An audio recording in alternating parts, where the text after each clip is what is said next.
En route vers la présidentielle. Quelle indignité. Moi, président de la République, il y aura un code de déontologie pour les ministres. Vive la République! Vive la France! Dans cette campagne, j'ai dit que je voulais regarder la France au fond des yeux, mais je voudrais aussi atteindre son cœur. D'un coup, vous dérapez dans la fureur. Je vous demande de vous arrêter. Parce que c'est notre projet! La chronique politique de ce grand journal en route vers la présidentielle. Chaque après-midi, un éditorialiste vient nous raconter les coulisses de la campagne. J'ai le plaisir d'accueillir cet après-midi Alexis Lacroix. Bonjour Alexis. Bonjour Steve. Vous êtes le directeur de la rédaction d'Actualité Juive. Merci d'être avec nous comme tous les mercredis dans ce grand journal. Alexis, vous revenez d'abord sur le bloc-notes de Bernard-Henri Lévy, publié hier sur le site du Point et demain dans la version papier de l'hebdomadaire. Ce que Zemmour fait aux non-juifs, c'est le titre de ce billet qui s'intéresse, Alexis Lacroix, aux implications de la judéité du probable candidat Éric Zemmour sur le destin de l'être juif en France. Oui, absolument. Et c'est vrai que c'est un souci qui n'est pas né avec ce contexte de pré-campagne présidentielle. Bernard-Henri Lévy a toujours dans son œuvre, dans ses livres, dans ses essais, interrogé l'être juif et surtout quelque chose qui est au cœur, au fond, du débat d'aujourd'hui, son articulation avec ce qu'on appellera, avec les mots d'un autre intellectuel engagé, Finkielkraut, l'être français. Pourquoi ?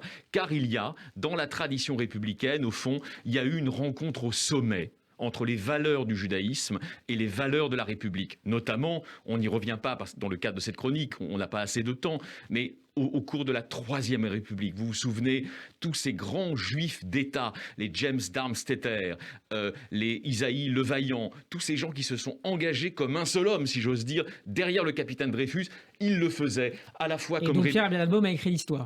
Exactement, et dont Pierre Birnbaum a écrit l'histoire. Tous ces gens-là, les Reynac et les Crémieux, ils le faisaient à la fois comme citoyen de la République française universaliste et révolutionnaire, mais aussi en tant que juif. Alors pas forcément d'ailleurs juif pratiquant, comme on dit aujourd'hui, mais imprégné de ce que Bernard-Henri Lévy nous a appris à comprendre comme étant l'esprit du judaïsme. Alors là où le bloc-notes de Lévy est intéressant, c'est qu'il apporte une pierre à l'édifice de la contestation intellectuelle, d'une forme d'emprise intellectuelle de Zemmour sur ceux qui le suivent. Et je dis d'une forme car il y a aussi d'autres problèmes après. Que répond-il à Zemmour ? Au fond, c'est classique, mais c'était important que Lévy le dise. Il répond... Vous savez, dans l'histoire de la République, il y a toujours eu deux conceptions de la France. On va schématiser, mais il faut schématiser.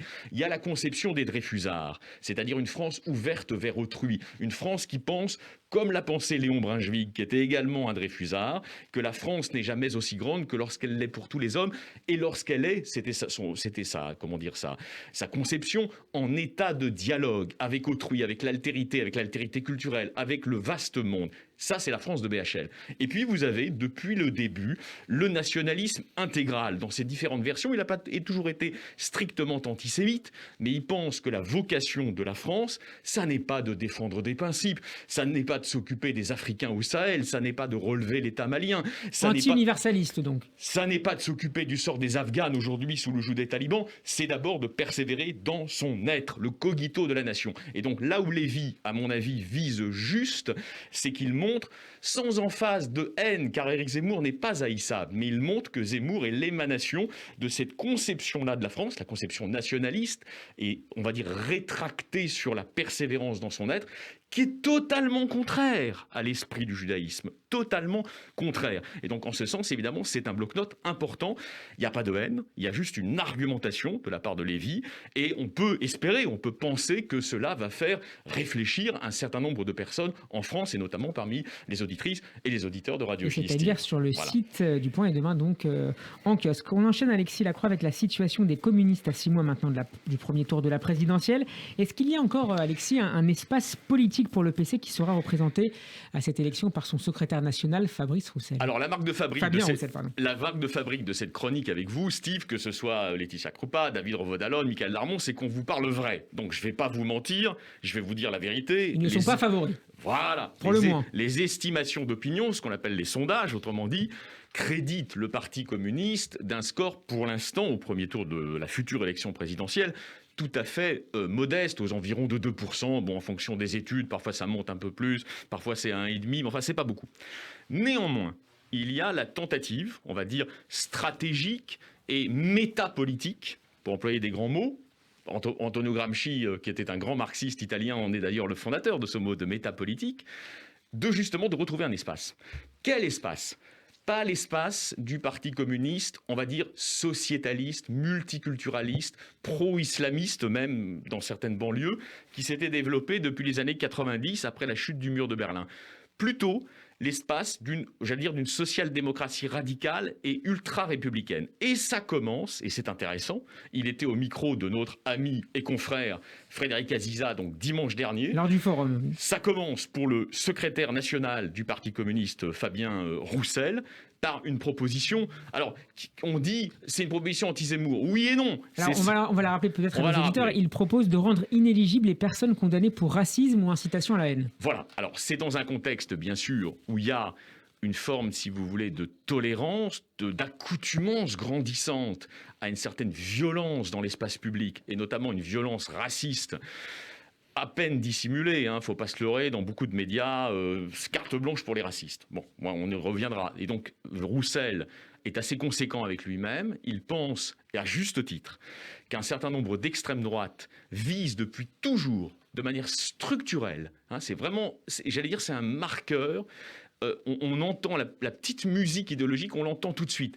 Qu'est-ce qu'ils veulent ? Déconstruire avant tout les militants de l'extrême droite. Ils veulent déconstruire la loi Guesso, qui depuis 1990 réprime l'expression de l'antisémitisme et du négationnisme dans l'espace public français, mais ils veulent aussi déconstruire une loi antérieure que Pompidou avait laissé promulguer, qui s'appelle la loi Pleven, qui réprime l'expression justement du racisme dans l'espace public français. Et donc, Roussel nous propose, réponse du berger à la bergère, toi, Éric Zemmour, tu veux en finir avec ces lois mémorielles ? Moi, je propose au contraire qu'on les renforce et que la loi Guesso s'applique également à celles et à ceux qui prétendent à la magistrature suprême et qui ont été soumis à des condamnations judiciaires pour faits de racisme. De revenir, en tout cas pour quelques jours, au cœur des débats ?